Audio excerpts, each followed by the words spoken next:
Response by the Europeans. I mean, Angela Merkel was there, and she said her criticism of the Russians was that their response to what was going on in those enclaves in Georgia was disproportionate.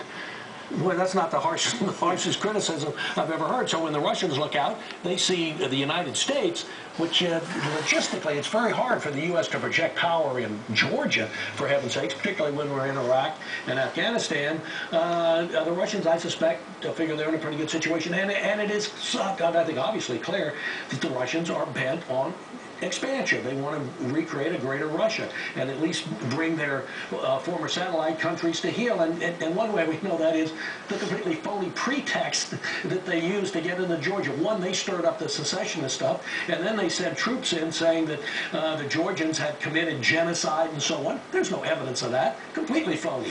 Quickly, Charles, let's say Russia signs this ceasefire, then what? Heading into the weekend and days ahead.